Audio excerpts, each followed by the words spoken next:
ठीक है, तो हम लोग रिवीजन कर ले रहे हैं जो लास्ट क्लास में किए थे। क्या है कॉस्ट एंड मैनेजमेंट अकाउंटिंग का क्लासिफिकेशन और कंपोनेंट्स ऑफ टोटल कॉस्ट।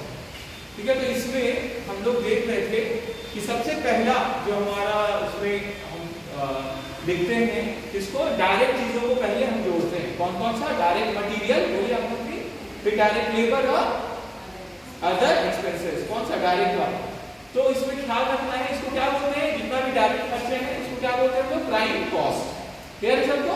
क्या नाम है बोलिए? Prime cost. प्राइम कॉस्ट में डायरेक्ट मटेरियल, लेबर और अदर भी जो डायरेक्ट खर्चे वो आ जाएंगे। मटेरियल में हम लोग क्या करते हैं? मटेरियल कंज्यूम कितना हुआ? डायरेक्ट मटेरियल कंज्यूम, जिसमें हम लोग क्या करते हैं? Opening raw material plus purchases.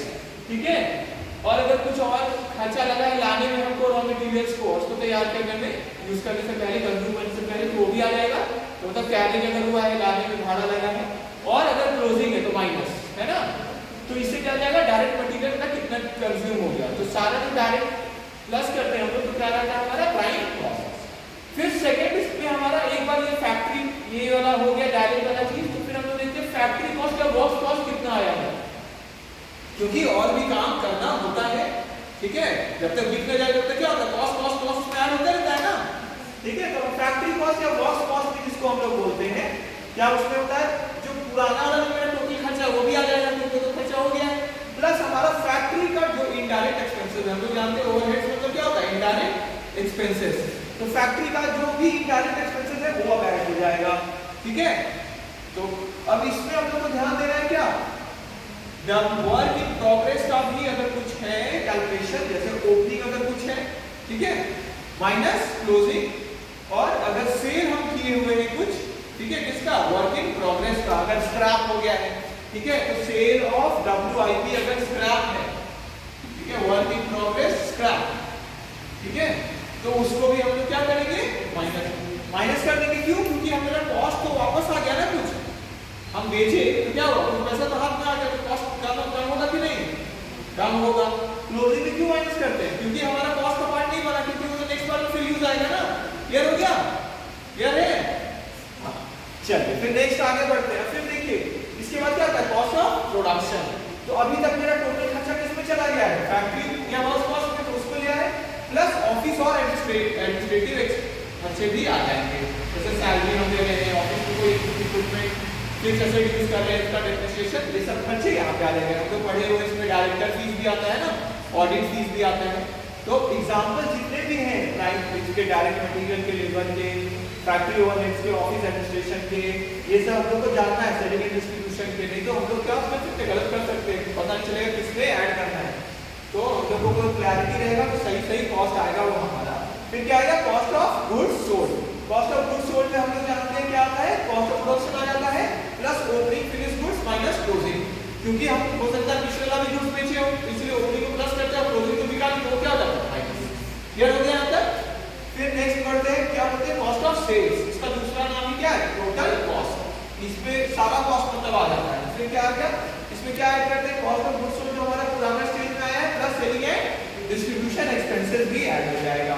फिर हमारा लास्ट में हम लोग अगर प्रॉफिट में बेचे तो प्लस हो जाएगा कॉस्ट ऑफ सेल्स के साथ, और अगर लॉस में बेचे तो माइनस, तो सेलिंग प्राइस आ जाएगा। क्वेश्चन में उसका दूसरे तरीके से दिया हो सकता है क्या कि सेलिंग प्राइस दे दिया गया, जैसे हम लोग एक इलस्ट्रेशन किए थे उसमें क्या था? सेलिंग प्राइस दिया हुआ था, प्रॉफिट और लॉस के बारे में नहीं बताया होता। तो हमारा टोटल कॉस्ट अगर हमको पता है और सेलिंग प्राइस पता है, तो प्रॉफिट और लॉस पता चल जाएगा बैलेंसिंग फिगर में। क्लियर हो गया सबको? ठीक। फिर नेक्स्ट देखिए यहाँ पे आवाज इसको टेक कर लीजिएगा। तो स्टेटमेंट ऑफ कॉस्ट में क्या है? इसको पूरा कवर करेंगे, है ना। स्टेटमेंट ऑफ कॉस्ट में क्या है हम लोग पढ़े? जब स्टेटमेंट ऑफ कॉस्ट बनेगा तो ये सब भी रहेगा उसमें, और कॉस्ट शीट भी बनेगा तो ये सब रहेगा, लेकिन प्रेजेंटेशन में अंतर है। क्या प्रेजेंटेशन में अंतर है? सबसे पहले इसमें तो स्टेटमेंट ऑफ कॉस्ट में सिर्फ एक अमाउंट कॉलम होता है, इसको नाम क्या बोलते हैं? Total cost. एक ही कॉलम बस रहेगा अमाउंट का। और कॉस्ट शीट में क्या होता है? दो अमाउंट कॉलम्स होते हैं। कौन कौन? एक टोटल कॉस्ट और एक कॉस्ट पर यूनिट। क्लियर है सबको?